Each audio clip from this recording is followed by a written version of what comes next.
നമസ്കാരം. ഏവർക്കും കൃഷിദർശൻ പരിപാടിയിലേക്ക് സ്വാഗതം. നമ്മുടെ കാർഷിക കേരളം വിപ്ലവകരമായ പല മാറ്റങ്ങൾക്കും ഇപ്പോൾ വശംവദമായി കൊണ്ടിരിക്കുകയാണ്. അതിനൊക്കെ നമ്മൾ സാക്ഷിയാണ്. നമ്മുടെ പരമ്പരാഗതമായി കൃഷി ചെയ്യുന്ന കർഷകർ പലപ്പോഴും അവർ എടുക്കുന്ന തീരുമാനങ്ങൾ, ഏത് വിത്ത് വേണം, ഏത് സമയത്ത് കൃഷി ചെയ്യണം, എങ്ങനെ നന കൊടുക്കണം, ഇങ്ങനെയുള്ള പല കാര്യങ്ങൾ, എങ്ങനെ കീടനാശിനികൾ അതിൻ്റെ പ്രയോഗം എങ്ങനെ നടത്തണം, ഇങ്ങനെയുള്ള പല കാര്യങ്ങളിലും എടുക്കുന്ന തീരുമാനത്തിൽ ഈ ഒരു പരമ്പരാഗതമായിട്ടുള്ള ഇതിൻ്റെ ഒരു പിൻബലമുണ്ട്. ആ രീതികൾ നമ്മൾ പരിശോധിക്കുകയാണെങ്കിൽ പലപ്പോഴും ഇപ്പം നനയുടെ കാര്യത്തിലെടുത്താലും വെള്ളത്തിൻ്റെ ദൗർലഭ്യം കണക്കിലെടുത്തിട്ട് ഇത് ആവശ്യത്തിലാണോ, അല്ലെങ്കിൽ കീടനാശിനികൾ അനിയന്ത്രിതമായിട്ട് ഉപയോഗിക്കുന്നുണ്ടോ, അശാസ്ത്രീയമായിട്ട് ഉപയോഗിക്കുന്നുണ്ടോ, വിത്ത് കറക്റ്റായിട്ടുള്ളൊരു വിത്താണോ, നമ്മൾ ആ കാലാവസ്ഥയ്ക്ക് അനുസരണമായൊരു വിത്താണോ, അപ്പം ഇങ്ങനെയുള്ള കാര്യങ്ങൾ ശാസ്ത്രീയ വശം നമ്മൾ നോക്കുകയാണെങ്കിൽ ഒരുപാട് നഷ്ടങ്ങളുടെ ഒരു കണക്ക് അതിനകത്ത് തെളിയുന്നുണ്ട്. ഈ ഒരു അവസരത്തിലാണ് നമ്മുടെ പ്രിസിഷൻ ഫാമിംഗ് അല്ലെങ്കിൽ കൃത്യതാ കൃഷിക്ക് പ്രസക്തി ഉണ്ടാകുന്നത്. അപ്പം ഇന്ന് നമ്മളിവിടെ കൃത്യതാ കൃഷിയുടെ വിശദാംശങ്ങളിലേക്കാണ് വെളിച്ചം വീശുന്ന ഒരു ചർച്ചയാണ് ഇവിടെ നടക്കാൻ പോകുന്നത്. നമ്മളോടൊപ്പം കാർഷിക വിശേഷങ്ങൾ പങ്കുവയ്ക്കാനായിട്ട് ഇവിടെ എത്തിയിട്ടുള്ളത് വെള്ളാനിക്കര, തൃശ്ശൂർ മണ്ണൂത്തിയിലെ വെള്ളാനിക്കര ക്യാമ്പസിൽ കമ്മ്യൂണിക്കേഷൻ വിഭാഗം അസോസിയേറ്റ് പ്രൊഫസറായ ഡോക്ടർ സുശീല മാഡമാണ്. മാഡത്തെ ഞാൻ ഇവർക്കും വേണ്ടി സ്വാഗതം ചെയ്യുന്നു. വളരെ തിളക്കമാർന്ന വ്യക്തിത്വത്തിൻ്റെ ഉടമയാണ് സുശീല മാഡം. ഈ ഒരു വിഷയത്തിൽ ഒട്ടനവധി ഫീൽഡുകൾ സന്ദർശിച്ച് പരിശോധിച്ച് അതിനകത്ത് കർഷകർക്കുള്ള സംശയങ്ങൾ സമയാസമയം കൊടുക്കുന്നതും അതുപോലെ തന്നെ ഒട്ടനവധി പരിശീലനങ്ങൾ മാഡത്തിൻ്റെ നേതൃത്വത്തിൽ അവിടെ നടക്കുന്നുണ്ട്. തീർച്ചയായും പ്രേക്ഷകരുടെ സംശയങ്ങൾക്ക് മാഡം വളരെ നല്ല രീതിയിൽ മറുപടി പറയാൻ സന്നദ്ധമായിട്ടാണ് വന്നിരിക്കുന്നത്. നമുക്ക് പ്രേക്ഷകർക്ക് ഈ ഒരു വിഷയത്തിൽ പുതിയൊരു സാങ്കേതിക വിദ്യയാണ്, പുതിയ ഒരു കാൽവെപ്പാണ്. ഒരുപാട് സംശയങ്ങൾ പ്രേക്ഷകർക്കുണ്ടാവും. ഈ സംശയങ്ങളെല്ലാം തന്നെ നമുക്ക് ദൂരീകരിക്കാം. പ്രേക്ഷകർ അത് ചോദിക്കുമ്പോൾ നിങ്ങൾ എവിടെ നിന്നാണ് വിളിക്കുന്നതെന്ന് നിങ്ങളുടെ പേരും പറഞ്ഞ് പരിചയപ്പെടുത്തിയതിന് ശേഷം നമുക്ക് ചോദ്യങ്ങളിലേക്ക് കടക്കാം. നമുക്ക് ചർച്ചയിലേക്ക് വരാം. മാഡം, കൃത്യതാ കൃഷി എന്ന് പറയുന്നത് ഇപ്പോൾ അടുത്ത് നമുക്ക് മുന്നോട്ട് വെച്ച ഒരു സംഭവമല്ല. നമ്മുടെ കാർഷിക കേരളത്തിൽ അതിലേക്ക് നമ്മൾ പിച്ച വെച്ച് നടക്കാൻ തുടങ്ങിയിട്ട് തന്നെ കുറച്ച് നാളായി. എന്താണ് കൃത്യതാ കൃഷി അല്ലെങ്കിൽ പ്രിസിഷൻ ഫാമിംഗ്? കൃത്യതാ കൃഷി അല്ലെങ്കിൽ പ്രിസിഷൻ ഫാമിംഗ് എന്ന് പറയുന്നത് ശരിക്കും പറഞ്ഞു കഴിഞ്ഞാൽ അതിൻ്റെ ശരിയായ രൂപത്തിൽ നമ്മളുടെ ഇവിടെ ഡെവലപ്പ് ചെയ്തിട്ടില്ല. ഇന്ത്യയിലായാലും കേരളത്തിലായാലും അങ്ങനെയല്ല ചെയ്തുകൊണ്ടിരിക്കുന്നത്. നമ്മൾ കൂടുതലായിട്ട് ചെയ്യുന്നത് എങ്ങനെയാണെന്ന് വെച്ചാൽ വെള്ളം കൊടുക്കുന്നതും വളം കൊടുക്കുന്നതും കൃത്യമായിട്ട് കൊടുക്കുന്നു. ആ ഒരു ടെക്നോളജിയാണ് നമ്മൾ കൂടുതലായിട്ട് ചെയ്തുകൊണ്ടിരിക്കുന്നത്. പിന്നെ നമ്മളൊരു പ്രൊട്ടക്റ്റഡ് കൾട്ടിവേഷനിൽ വരുമ്പോഴാണ് പിന്നെ അതിൻ്റെ ക്ലൈമറ്റിലും കൂടിയും കുറച്ചൊരു കൃത്യതയിലേക്ക് നീങ്ങുന്നത്. നമ്മൾ പുറത്ത് കൃഷി ചെയ്യുമ്പോൾ വെള്ളം കൊടുക്കുന്നതും അതുമാതിരി തന്നെ വളം കൊടുക്കുന്നതും ചെടിക്ക് ആവശ്യമുള്ള കൃത്യമായ അളവിൽ കൊടുക്കുന്നു. പിന്നെ അതുകൂടാതെ നമ്മൾ അതിന് കുറേ കൂടി സപ്പോർട്ടീവായിട്ട് വരാൻ വേണ്ടിയിട്ട് നമ്മൾ കൂടുതൽ ഉൽപാദനക്ഷമതയുള്ള വിത്തുകൾ നമ്മൾ ഉപയോഗിക്കുന്നുണ്ട്. അതുമാതിരി തന്നെ നല്ല സോളുബിളായിട്ടുള്ള വളങ്ങൾ ഉപയോഗിക്കുന്നുണ്ട്. അതാണ് നമ്മൾ ഓരോ വിളയ്ക്കും അനുയോജ്യമായിട്ടുള്ള വിധത്തിലുള്ള അതിന് സ്യൂട്ടബിളായിട്ടുള്ള അതിന് യോജിക്കുന്ന രീതിയിലുള്ള ഒരു ഷെഡ്യൂളും ഉണ്ടാക്കിയിട്ടുണ്ട്. എങ്ങനെയാണ് നമ്മൾ വളം കൊടുക്കേണ്ടത്, അല്ലെങ്കിൽ ഓരോ ചെടികൾക്കും എങ്ങനെയാണ് വെള്ളം കൊടുക്കേണ്ടത്, അത് ഏത് വിധത്തിൽ കൊടുക്കണം, വളരെ കൃത്യമായ അളവിൽ മാത്രം നഷ്ടപ്പെടാത്ത രീതിയിൽ. സാധാരണ നമ്മൾ വെള്ളം കൊടുക്കുമ്പോൾ അതിന് കൊടുക്കുന്ന വെള്ളത്തിന് വളരെ കുറച്ച് മാത്രമാണ് ചെടികൾ ഉപയോഗിക്കുന്നത്. അതേമാതിരി തന്നെ വളം കൊടുക്കുകയാണെങ്കിൽ ഒരു 30% മുതൽ മാക്സിമം വന്നു കഴിഞ്ഞാൽ ഒരു 40-50% ചെടി ഉപയോഗിക്കുന്നത്. ബാക്കി എല്ലാ വളവും ഒന്നുമില്ലെങ്കിൽ അന്തരീക്ഷത്തിലേക്ക് അല്ലെങ്കിൽ വേരുമണ്ഡലത്തിന് താഴേക്ക് വേസ്റ്റായി പോവുകയാണ് ചെയ്യുന്നത്.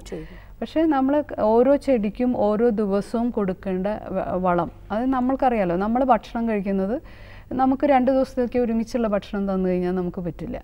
അതുമാതിരി തന്നെ ചെടികൾക്കും ഒരുമിച്ച് കൊടുക്കാതെ അതിന് ഓരോ ദിവസവും ആവശ്യമുള്ള വളം കൃത്യമായ അളവിൽ കൊടുക്കുകയാണെങ്കിൽ ചെടിക്ക് സ്ട്രെസ് അനുഭവിക്കേണ്ടി വരുന്നില്ല. മറ്റേത് എങ്ങനെയാണെന്ന് വെച്ചാൽ വളമായാലും വെള്ളമായാലും കൂടുതലായിട്ടുള്ള ഒരു സ്ട്രെസ് വരുന്നു, കുറവായിട്ടുള്ള ഒരു സ്ട്രെസ് വരുന്നു.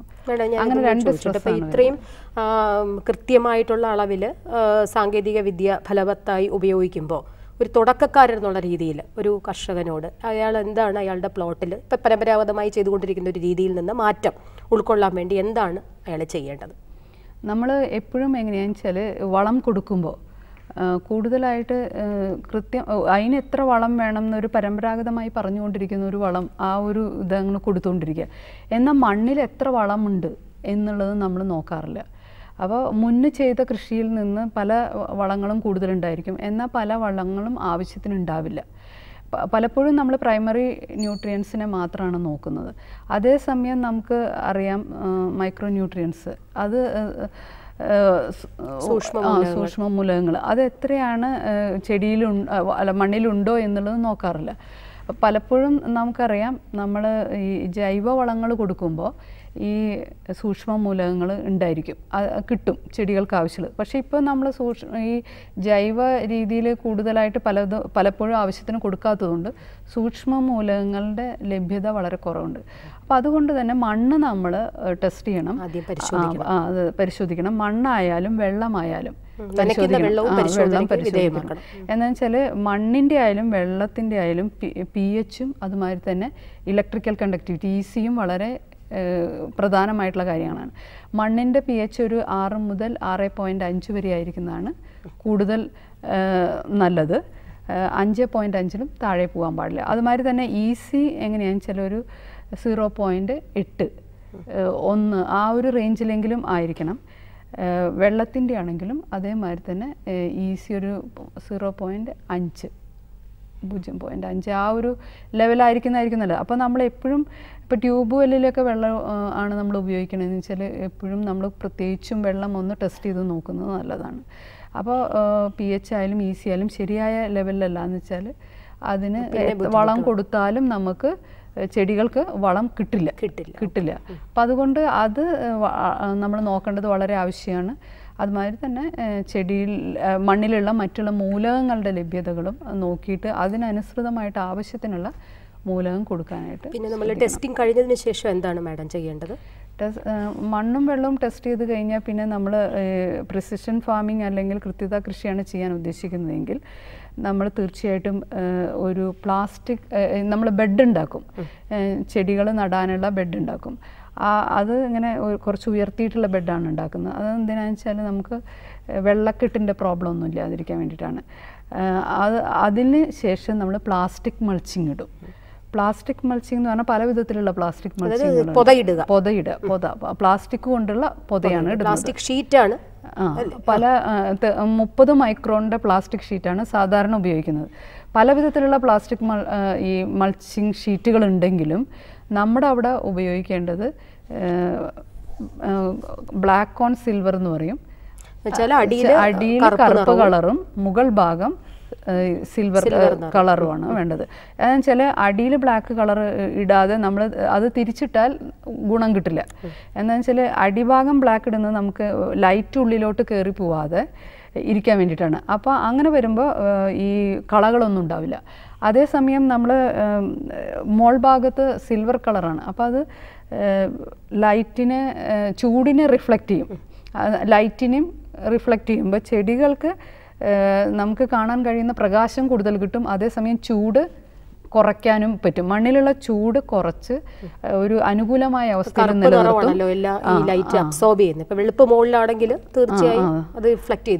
അപ്പോൾ കളകൾ ഉണ്ടാവില്ല.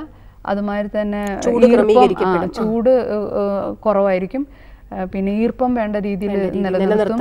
അതേമാതിരി തന്നെ മണ്ണ് ഇങ്ങനെ നന്നായിട്ട് ഇങ്ങനെ ഉറഞ്ഞൊന്നും പോവില്ല, നല്ല ലൂസായിട്ട് തന്നെ ഇരിക്കും. പിന്നെ മഴ പെയ്താലും മണ്ണ് ഒലിച്ചു പോകുന്നില്ല, പിന്നെ വളം പോകുന്നില്ല. അതിനെ നമുക്കിപ്പോൾ മഴക്കാലത്ത് വേണമെങ്കിലും ഫെർട്ടിഗേഷൻ ചെയ്താലും വളം അവിടെ പിടിച്ചു നിർത്താനായിട്ട് കഴിയും. പിന്നെ എങ്ങനെയാണെന്ന് വെച്ചാൽ മണ്ണിൻ്റെ ഉള്ളിൽ വേരിൻ്റെ പ്രവർത്തനങ്ങൾ കൊണ്ട് അതുമാതിരി തന്നെ ഈ ജൈവ പദാർത്ഥങ്ങൾ വിഘടിക്കുമ്പോൾ ഉണ്ടാവുന്ന കാർബൺ ഡൈ ഓക്സൈഡ് ഉണ്ടാവും.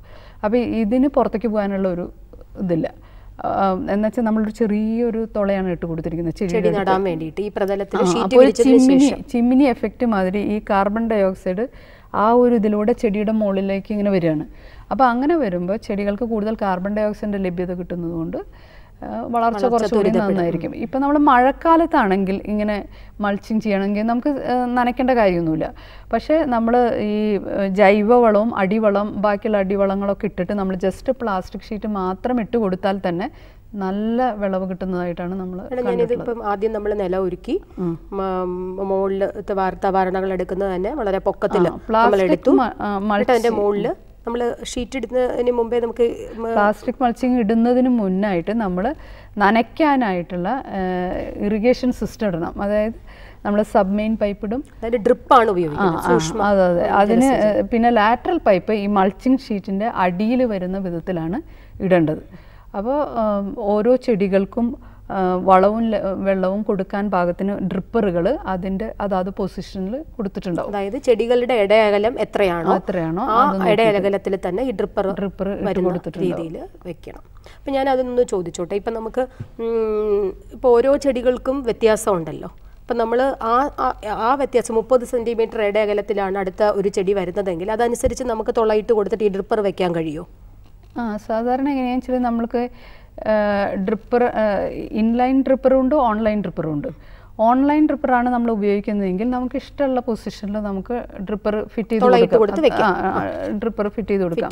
ഇൻലൈൻ ഡ്രിപ്പർ എന്ന് പറഞ്ഞു കഴിഞ്ഞാൽ അത് ഉണ്ടാക്കുന്ന മാനുഫാക്ചേഴ്സ് തന്നെ അവർ ഒരു പെർട്ടിക്കുലർ ഡിസ്റ്റൻസിൽ ഇട്ടിട്ടുണ്ടാവും. അപ്പോൾ 30 സെൻറ്റിമീറ്റർ, 40 സെൻറ്റിമീറ്റർ, 50 സെൻറ്റിമീറ്റർ ആ അകലത്തിലൊക്കെ സാധാരണ നമുക്ക് കിട്ടും. ഫിക്സഡ് ആണ്. അതെ അതെ. അത് പിന്നെ നമുക്ക് കൃഷിക്കാരന് അത് മാറ്റി വയ്ക്കാൻ പറ്റില്ല. അപ്പം ഞാൻ മാഡം ഒന്ന് ചോദിച്ചോട്ടെ, അപ്പോൾ ഒരു കൃഷിക്കാരൻ ഏത് വിളയാണെന്ന് മുൻകൂട്ടി തീരുമാനിച്ചതിന് ശേഷം മാത്രമേ ഈ ഇൻലൈൻ ഡ്രിപ്പർ നമുക്ക് വാങ്ങാൻ കഴിയുള്ളൂ? സാധാരണ കേസിൽ എങ്ങനെയാണെന്ന് വെച്ചാൽ ഒരു 30 മുതൽ 40 സെൻറ്റിമീറ്റർ ഇടവിട്ടിട്ട് ഇൻലൈൻ ഡ്രിപ്പർ വെക്കുകയാണെങ്കിൽ ഇതെങ്ങനെയാണെന്ന് വെച്ചാൽ ഒരു ബാൻഡ് മാതിരിയാണ് നനഞ്ഞു പോകുന്നത്. അപ്പോൾ അഥവാ ഒരു സ്പേസിങ് മാറിയാൽ പോലും വലിയ പ്രശ്നം വരുന്നില്ല. അപ്പോൾ അതിനുശേഷം നമ്മൾ ഇതിന് മുകളിൽ പ്ലാസ്റ്റിക് ഷീറ്റ് ഇടുകയാണ് ചെയ്യുന്നത്. പിന്നെ ആവശ്യത്തിനനുസരിച്ചിട്ട് നമ്മൾ അത് കഴിഞ്ഞു കഴിഞ്ഞാൽ പിന്നെ നമുക്ക് മണ്ണിലേക്ക് മറ്റുള്ള രീതിയിൽ നമുക്ക് വളം കൊടുക്കാൻ പറ്റില്ല. ഫെർട്ടിഗേഷൻ വഴി തന്നെ വളം കൊടുക്കേണ്ടതായിരിക്കും. ട്യൂബുകൾ വഴി ഫെർട്ടിഗേഷൻ വളവും കൂടി മിക്സ് ചെയ്ത് ഫെർട്ടിഗേഷൻ കൊടുക്കാനായിട്ട് നമുക്ക് അതിന് പ്രത്യേകം സംവിധാനങ്ങൾ കൊടുക്കേണ്ടതായിട്ട് വരും. പിന്നെ ഈ വിത്തിന്റെ കാര്യം അല്ലെങ്കിൽ തൈയാണോ ഏതാ നമുക്കതിനകത്ത് ഉപയോഗിക്കേണ്ടതിനെ പറ്റി? സാധാരണ നമുക്ക് ഏറ്റവും നല്ലത് നമ്മൾ ഈ ചെടികൾ ട്രേകളിൽ ട്രേകളിൽ നമുക്ക് ചെടികളെ മുളപ്പിച്ചെടുത്തിട്ട് നമുക്ക് ആ ചെടികൾ നമുക്ക് ഇതിൽ നടുകയാണെങ്കിൽ 1 മാസം വരെ നമുക്ക് ലാഭിക്കാനായിട്ട് പറ്റും. എന്താണെന്ന് വെച്ചാൽ നമ്മൾ ഈ ബെഡ് ഉണ്ടാക്കുകയും പ്ലാസ്റ്റിക് മൾച്ച് ഷീറ്റ് ഇടുകയും ഒക്കെ ചെയ്യുന്ന അതോടുകൂടിയിട്ട് തന്നെ നമുക്ക് ഈ സീഡ്ലിങ്സ് നമുക്ക് ട്രേകളിൽ ഉണ്ടാക്കാനായിട്ട് പറ്റും. അതിന് വേണ്ടിയിട്ട് നമുക്ക് ഈ ചകിരിച്ചോറ് ഉപയോഗിച്ചിട്ട് അതിനായിട്ട് നമുക്ക് ചകിരിച്ചോറിൻ്റെ കമ്പോസ്റ്റ്, അതുമാതിരി തന്നെ വെർമിക്കുലൈറ്റ്, പെർലൈറ്റ് 3:1:1 എന്നുള്ള അനുപാതത്തിലെടുത്തിട്ട് ആണ് സാധാരണ ഉണ്ടാക്കുന്നത്. അപ്പോൾ ഓരോ ചെടികൾക്കും 25 മുതൽ 35 ദിവസം വരെ പല ചെടികൾക്ക് പല അളവിലായിരിക്കും അതിൻ്റെ ഒരു സ്റ്റേജ് എത്തുന്നത്, പറിച്ച് നടേണ്ട ഒരു സ്റ്റേജ്. പിന്നെ എന്താണെന്ന് വെച്ചാൽ നമ്മളിത് പ്രോട്രേകളിൽ ഉണ്ടാക്കുന്നത് കൊണ്ട് ഈ ചെടികളുടെ വേരുകൾ ഇതിനെ മീഡിയയെ ഇങ്ങനെ കവർ ചെയ്തിട്ട് വരും. അപ്പോൾ നമ്മൾ ഈ ചെടിയെ ഇങ്ങനെ എടുത്ത് നടുമ്പോഴും അതിനൊട്ടും തന്നെ ഷോക്ക് വരത്തില്ല. അപ്പോൾ അതിലേക്ക് നമ്മൾ പറിച്ച് നടാനായിട്ട് നമുക്ക് ഇത് ഉപയോഗിക്കാനായിട്ട് പറ്റും. അപ്പോൾ അതിനെ നമുക്ക് ഏത് വിത്താണ് നമുക്ക് സെലക്ട് ചെയ്യാൻ പറ്റുന്നത്? അങ്ങനെ പ്രത്യേകം വിത്തുണ്ടോ? അത് സാധാരണ രീതിയിലുള്ള വിത്ത് തന്നെ നമുക്ക് ഇതിനകത്ത് ഉപയോഗിക്കാം? ഇങ്ങനെ കുറച്ച് പൈസയൊക്കെ ചിലവാക്കി ചെയ്യുന്നതാണ്. സിസ്റ്റമാറ്റിക് ആയിട്ട് കാര്യങ്ങൾ ചെയ്യുമ്പോൾ നമ്മൾ നല്ല വിളവ് കിട്ടുന്ന വിധത്തിലുള്ള ഹൈബ്രിഡ് സീഡ്സ്, അത്യുൽപാദന ശേഷിയുള്ള സങ്കരയിനം വിത്തുകൾ തന്നെ ഉപയോഗിക്കേണ്ടി വരും. അപ്പോൾ അതിനകത്ത് നമുക്ക് ലഭ്യതയുടെ എന്തെങ്കിലും ബുദ്ധിമുട്ട് വരാറുണ്ടോ കർഷകർക്ക്? അത്യുൽപാദന ശേഷിയുള്ള വിത്തുകൾ പല വിധത്തിലും നമുക്ക് ഇപ്പോൾ അത്ര വലിയ ബുദ്ധിമുട്ടില്ല. എന്താണെന്ന് വെച്ചാൽ ഇത് എത്തിച്ച് കൊടുക്കുന്ന ആൾക്കാരുണ്ട്. ഇപ്പോൾ ഇതിപ്പോൾ ഒരു പ്രാവശ്യമൊക്കെ നമ്മൾ ചെയ്യുമ്പോഴേക്കും ഇപ്പോൾ ഈ ഏജൻസികളോട് തന്നെ ജസ്റ്റ് ഫോൺ ചെയ്താലൊക്കെ തന്നെ, അല്ലെങ്കിൽ നമ്മൾ അവർക്ക് പൈസ അയച്ചു കൊടുത്തു കഴിഞ്ഞാൽ അവർ പെട്ടെന്ന് എത്തിച്ചു കൊടുക്കുന്നുണ്ട്. ഇന്ന് അങ്ങനെയുള്ളൊരു സംവിധാനം. നമുക്കൊരു കോളുണ്ട്, ശ്രദ്ധിക്കാം. ഹലോ ഹലോ ഹലോ ഹലോ ചോദിക്കാം. ഞാൻ അട്ടപ്പാടിയിൽ നിന്ന് ബാബുവാണ് സംസാരിക്കുന്നത്. ബാബു, പോളിഹൗസ് കൃഷിക്ക് കുഴൽക്കിണറിലെ വെള്ളം ഉപയോഗിക്കാൻ പറ്റുമെന്നുള്ളതാണ് അറിയേണ്ടത്. അതായത് ഞങ്ങളുടെ ഈ നാട്ടില് ഉപ്പുവെള്ളം കിട്ടുന്നുണ്ട്. എന്താ വെച്ചാൽ നമ്മൾ കുഴൽക്കിണറിലെ വെള്ളം നമ്മൾ ടെസ്റ്റ് ചെയ്യണം. നമുക്ക് അതിൻ്റെ നമുക്ക് ഉപയോഗിക്കാൻ പറ്റുന്ന രീതിയിലാണോ എന്നുള്ളത് അറിയണം. ചില കുഴൽക്കിണറിലെ വെള്ളം ഉപയോഗിക്കുന്നതുകൊണ്ട് കുഴപ്പമുണ്ടാവില്ല. ഉപ്പുവെള്ളം നമുക്ക് ഉപയോഗിക്കാതിരിക്കുന്നതാണ് നല്ലത്. അതെ അല്ലേ? Thank you madam. Okay, Abu വിളിച്ചതിന് നന്ദി. മാഡം നമുക്കിത് തിരിച്ചിതിലേക്ക് വരാം. അപ്പം വിത്തുകളുടെ ലഭ്യതയാണ് ഞാൻ പറയുന്നത്. അപ്പോൾ അതിപ്പോൾ ഒരു പ്രാവശ്യം നമ്മൾ ഈ സങ്കരയിനം വിത്തുകൾ വാങ്ങിക്കുന്ന ഏജൻസികൾ മിക്കവാറും പ്രൈവറ്റ് ഏജൻസീസ് ഒക്കെ ആയിരിക്കും അല്ലേ ഇതിനകത്ത് എൻഗേജ് ചെയ്തിരിക്കുന്നത്. അപ്പോൾ അവരുടെ അടുത്ത് തന്നെ ചോദിച്ചു കഴിഞ്ഞാൽ അത് കിട്ടും. പിന്നെ ഈ വളത്തിൻ്റെ കാര്യം പറയുകയാണെങ്കിൽ സാധാരണ വളം ഫാമിങ്ങിനാണെങ്കിൽ നമുക്ക് ഇപ്പോൾ യൂണിവേഴ്സിറ്റിയുടെ കേരള അഗ്രികൾച്ചർ യൂണിവേഴ്സിറ്റിയുടെ വിത്തുകൾ അങ്ങനെ ഉപയോഗിക്കുന്നതുകൊണ്ട് കുഴപ്പമില്ല. മിക്കവാറും ഉപയോഗിക്കാം. പക്ഷെ നമ്മൾ കുറച്ചുകൂടി നല്ല വിളവ് കിട്ടണം എന്നുണ്ടെങ്കിൽ കുറച്ച് യൂണിവേഴ്സിറ്റിയുടെ തന്നെ നല്ല അത്യുൽപാദന ശേഷിയുള്ള വിത്തുകളുണ്ട്. വളത്തിന്റെ കാര്യം എങ്ങനെയാണ്? നമുക്ക് സാധാരണ ഫെർട്ടിഗേഷൻ വഴി നമുക്ക് സാധാരണ വളം ഉപയോഗിക്കാൻ പറ്റില്ല. അതിനായിട്ട് സോളബിൾ ഫെർട്ടിലൈസർ, അതായത് വെള്ളത്തിൽ പൂർണ്ണമായിട്ട് ലയിക്കുന്ന വിധത്തിലുള്ള വളങ്ങൾ. തിരിച്ചു വരാൻ വേണം. ഹലോ, ഒരു കോൾ ഉണ്ട്. ഹലോ ഹലോ, കൃഷില്ലേ? അതെ, കൃഷിദർശൻ. എന്റെ പേര് അനൂപാണ്, വട്ടിയൂർക്കാവിലെ ഒരു ഫാമറാണ്. പറയൂ അനൂപ്. മാഡം, എന്റെ സംശയം എന്ന് പറഞ്ഞാൽ നേരത്തെ മാഡം ഈ ഫെർട്ടിഗേഷനെ കുറിച്ച് പറഞ്ഞല്ലോ. അപ്പോൾ സാധാരണ നമ്മൾ പരമ്പരാഗതമായി ചെയ്യുന്ന വളപ്രയോഗത്തിന്റെ വളരെ കുറച്ച് മതിയല്ലോ നമ്മൾ ഇത് പ്രകാരം ചെയ്യുന്ന ഫെർട്ടിഗേഷനെ. പക്ഷെ നമ്മൾ പലപ്പോഴും സർക്കാർ ഏജൻസി വഴി അല്ലെങ്കിൽ മണ്ണ് പരിശോധന വഴി ചെയ്യുമ്പോൾ നമുക്ക് കിട്ടുന്ന റിസൾട്ട് പരമ്പരാഗത രീതിയിലുള്ള രാസപ്രയോഗത്തിന്റെ അളവിലാണ് തരുന്നത്. അപ്പോൾ അത് നമ്മുടെ മൈക്രോ ഇറിഗേഷൻ ആകുമ്പോൾ അത് എത്രമാത്രം നമ്മൾ തന്നെ ചേഞ്ച് വരുത്തേണ്ടി വരും. അല്ലെങ്കിൽ മൈക്രോ ഇറിഗേഷന് പ്രത്യേകമായ രാസവള പ്രയോഗത്തിന്റെ ചാർട്ടോ വല്ലതും ലഭ്യമാണ്? സാധാരണ ഞങ്ങൾ അഗ്രികൾച്ചർ യൂണിവേഴ്സിറ്റിയിൽ ഓരോ ചെടികൾക്കും ആവശ്യമായിട്ടുള്ള ഫെർട്ടിഗേഷൻ ഷെഡ്യൂൾ ഉണ്ടല്ലോ, അത് നമ്മൾ ട്രെയിനിങ് നടത്തുന്നുണ്ട്. അതിൽ നമ്മൾ കൊടുക്കുന്നുണ്ട് ആളുകൾക്ക്. ഓരോ ചെടികൾക്കും ആവശ്യമുള്ള ഫെർട്ടിഗേഷൻ ഷെഡ്യൂൾ എങ്ങനെയാണ് കൊടുക്കേണ്ടത് എന്നുള്ളത് നമ്മൾ കൃത്യമായിട്ട് കൊടുക്കുന്നുണ്ട്. അപ്പോൾ അതിനനുസരിച്ചിട്ട് കൊടുത്താൽ മതിയാവും. ഉവ്വ് ഫെർട്ടിഗേഷൻ ഷെഡ്യൂളുകൾ ഉണ്ട്. പക്ഷെ എന്നിരുന്നാലും നമുക്കറിയാം, ഇപ്പോൾ ഒരു അമ്മയുടെ 2 മക്കൾക്ക് ഒരേ മാതിരി ഫുഡ് കൊടുത്തു കഴിഞ്ഞാൽ 2 പേരും ഒരുമാതിരി വളരാറുണ്ടോ? ഇല്ല. അപ്പോൾ നമ്മൾ എപ്പോഴും ഫെർട്ടിഗേഷൻ ഷെഡ്യൂൾ ഉണ്ടെങ്കിലും അതൊരു ബ്ലാങ്കറ്റായിട്ട് റെക്കമെൻഡേഷനായിട്ട് നമുക്ക് പറയാൻ പറ്റില്ല. ചെടിയുടെ വളർച്ചയും അതുമാതിരി അതിൻ്റെ ഒരു അവസ്ഥയൊക്കെ നോക്കി നമ്മൾ തന്നെ ഏകദേശം ഡിസൈഡ് ചെയ്യണം. നമ്മൾ അത് കുറച്ച് നോക്കണം. എപ്പോഴും ഒരു ഷെഡ്യൂൾ കിട്ടിയെന്ന് വിചാരിച്ചിട്ട് അതിൽ മാത്രം സ്റ്റിക്ക് ഓൺ ചെയ്യരുത്. അത് ശ്രദ്ധിക്കണം കേട്ടോ. മനസ്സിലായില്ലേ കാര്യം? ഉത്തരം വ്യക്തമായി എന്ന് കരുതുന്നു. ഇപ്പം നമുക്ക് സൂക്ഷ്മ മൂലകങ്ങളുടെ ടെസ്റ്റിങ് നമുക്ക് ചെയ്യാം. കാർഷിക കോളേജിൽ അതിനുള്ള സംവിധാനമുണ്ട്, അത് ഉപയോഗപ്പെടുത്താം. അതിനുശേഷം മണ്ണിൻ്റെ എങ്ങനെയാണ് മണ്ണ് എന്നുള്ളത് അറിഞ്ഞതിന് ശേഷം ഈ ഒരു ഷെഡ്യൂൾ ഉപയോഗിച്ച് വളപ്രയോഗം നടത്താം. ഹലോ, അടുത്തൊരു കോളുണ്ട്. ഹലോ ഹലോ ഹലോ, ആരാണ്? എന്റെ പേര് പ്രശാന്ത് എന്നാണ്. ഞാൻ വയനാട്ടിൽ നിന്നാണ്, പുൽപ്പള്ളി പറഞ്ഞ സ്ഥലത്തുനിന്നാണ്. പ്രശാന്ത്, ചോദിക്കാം. ഞാൻ ഈ പ്രിസിഷൻ ഫാമിങ്ങിൽ ഇപ്പൊ പ്രൊട്ടക്റ്റഡ് കൾട്ടിവേഷനും പ്രിസിഷൻ ഫാമിങ്ങും തമ്മിലുള്ള കോസ്റ്റിന്റെ വ്യത്യാസം എങ്ങനെ നമുക്ക് ഇത് ചെയ്യാന്നുള്ള ഒരു ഇതാണ് സംശയമാണ് എനിക്കുള്ളത്. ഓപ്പൺ പ്രിസിഷൻ ഫാമിംഗ് എന്ന് പറഞ്ഞു കഴിഞ്ഞാൽ നമ്മൾക്ക് എല്ലാ ചെടികളും വേണമെങ്കിൽ ചെയ്യാൻ പറ്റും. പക്ഷേ നമുക്കറിയാം രോഗകീടബാധ കൂടുതലായിരിക്കും. പിന്നെ നമ്മളെ സംബന്ധിച്ചിടത്തോളം കേരളത്തിൽ ഭയങ്കര മഴ എന്നുള്ളൊരു പ്രശ്നമുണ്ട്. മഴക്കാലത്ത് നമുക്ക് അറിയാം പല ചെടികളും നമുക്ക് വളർത്താൻ പറ്റില്ല. ഇപ്പോൾ തക്കാളി അങ്ങനെയുള്ള പല ചെടികളും നമുക്ക് മഴക്കാലത്ത് നടാൻ പറ്റില്ല. പക്ഷേ ഈ ഗ്രീൻ ഹൗസുകളിൽ എങ്ങനെയാണെന്ന് വെച്ചാൽ ഏത് കാലഭേദമന്യേ നമുക്ക് മിക്കവാറും ചെടികളൊക്കെ നടാം. ഇപ്പം മഴക്കാലത്ത് നമുക്ക് തക്കാളി വളർത്തണം അല്ലെങ്കിൽ ക്യാപ്സിക്കം ചെയ്യണം, അങ്ങനെയുള്ളതാണെങ്കിൽ നമുക്ക് പോളി ഹൗസുകളിൽ നമുക്ക് ചെയ്യാനായിട്ട് പറ്റും. അതുമാതിരി തന്നെ ഇപ്പോൾ ഈ ക്യാബേജ്, കോളിഫ്ലവർ സാധാരണ നമുക്ക് പുറത്ത് ചെയ്യുകയാണെങ്കിൽ നമുക്ക് അറിയാം ഈ വിൻ്റർ സീസണിലാണ് പറ്റുന്നത് അല്ലേ, നവംബറിലാണ് നമ്മൾ തന്നെ. അത് അങ്ങനെ വേണമെന്നില്ല. അപ്പോൾ 2 കാര്യത്തിനും അതിൻ്റേതായ ഗുണങ്ങളും ദോഷങ്ങളും ഉണ്ട്. എന്താണെന്ന് വെച്ചാൽ പുറത്ത് നമുക്ക് എല്ലായ്പ്പോഴും എല്ലാ വിളകളും നടാൻ പറ്റില്ല. അതേസമയം ഗ്രീൻ ഹൗസിൽ നമുക്ക് അങ്ങനെ നടാം. ഈവൻ ഫോറിൻ കൺട്രീസിൽ വളരുന്ന പല ചെടികളും നമുക്ക് ഇതിൻ്റെ ഉള്ളിൽ വളർത്തിയെടുക്കാനായിട്ട് പറ്റും. പക്ഷെ ക്രോസ് പോളിനേറ്റഡ് ആയിട്ടുള്ള ചെടികൾ നമുക്ക് പറ്റില്ല എന്നുള്ളത് ഒരു ബുദ്ധിമുട്ടുണ്ട്. മാഡം, ഞാൻ ഇവിടെ പ്രിസിഷൻ ഫാമിംഗ് ഓപ്പണിൽ ചെയ്യുന്ന ആളാണ്. ഒരു 4 ഏക്കർ ഞങ്ങൾ 5 പേര് കൂടിയിട്ട് ചെയ്തതാണ്. പക്ഷെ ഞങ്ങളുടെ ഞങ്ങളുടെ ഒരു അഭിപ്രായം എന്ന് പറഞ്ഞാൽ ഇത് പോളിഹൗസിലെ ഇനിഷ്യൽ ഇൻവെസ്റ്റ്മെന്റ് നമുക്ക് നമ്മളുടെ കർഷകർക്ക് ഒരുപാട് ബുദ്ധിമുട്ട് ഒരു ഇതുണ്ടാക്കും. പിന്നെ അതിന്റെ സബ്സിഡി എന്ന് പറഞ്ഞാൽ 50%, അത് 4 ലക്ഷത്തി ചില്ലറയാണ് കിട്ടാനുള്ളത്. ആദ്യം നമ്മൾ ഈ 12 ലക്ഷം മുടക്കിയിട്ടാണ് ഈ പോളി ഹൗസ് കെട്ടേണ്ടത്. അതിനുശേഷം അതിൽ ലിമിറ്റഡ് ഐറ്റംസ് ആണ് നമുക്ക് കൃഷി ചെയ്തത്, അതായത് ഹൈ വാല്യൂ ക്രോപ്സ് ചെയ്താൽ മാത്രമേ നമുക്ക് അതിനുള്ള പ്രയോജനം ഉണ്ടാവൂ. അപ്പൊ നമ്മൾക്ക് നമ്മളുടെ സാധാരണ കർഷകരെ ഞങ്ങളുടെ ഒരു അഭിപ്രായം പറയുകയാണെങ്കിൽ, അതായത് എക്സ്പീരിയൻസ് ഉള്ള ആളെന്നുള്ള നിലയിൽ പറയുന്നു, ഇത് ഏറ്റവും നന്നായിട്ട് നമ്മുടെ കേരളത്തെ ഇതിന് ചെയ്യാൻ പറ്റുന്നത് ഓപ്പൺ പ്രിസിഷൻ ഫാമിംഗ് തന്നെയാണെന്നാണ് എന്റെ വിശ്വാസം. പിന്നെ നമുക്ക് മാഡം പറഞ്ഞ പോലെ മഴക്കാലത്ത് തക്കാളി അല്ലെങ്കിൽ അത് നമുക്ക് മഴമറ അങ്ങനെയുള്ള കാര്യങ്ങൾ ഉണ്ടാക്കിയിട്ട് നമുക്ക് ചെയ്യാവുന്നതല്ലേ ഉള്ളൂ. മഴമറ എന്ന് പറഞ്ഞത് നമുക്കൊരു ബിസിനസ് കമേഴ്സ്യലായിട്ട് നമുക്ക് ചെയ്യാൻ പറ്റില്ല. എന്താണെന്ന് വെച്ചാൽ കമേഴ്സ്യലായിട്ട് ചെയ്യാന്ന് പറഞ്ഞാൽ ഒത്തിരി അസുഖങ്ങൾ വരാൻ സാധ്യതയുണ്ട്. അപ്പം നമ്മൾ കമേഴ്സ്യലായിട്ട് ചെയ്യുന്ന ഒരാളോട് പ്രത്യേകിച്ച് നമ്മൾ ഗ്രീൻ ഹൗസിലൊക്കെ കൾട്ടിവേറ്റ് ചെയ്യുമ്പോൾ നമ്മൾ ഉദ്ദേശിക്കുന്നത് എ ക്ലാസ് പ്രോഡക്ട്സ് ഉണ്ടാക്കുക, മാർക്കറ്റിൽ വളരെയധികം വില കിട്ടുക, അങ്ങനെയുള്ള ഒരു ഉദ്ദേശത്തിലാണ്.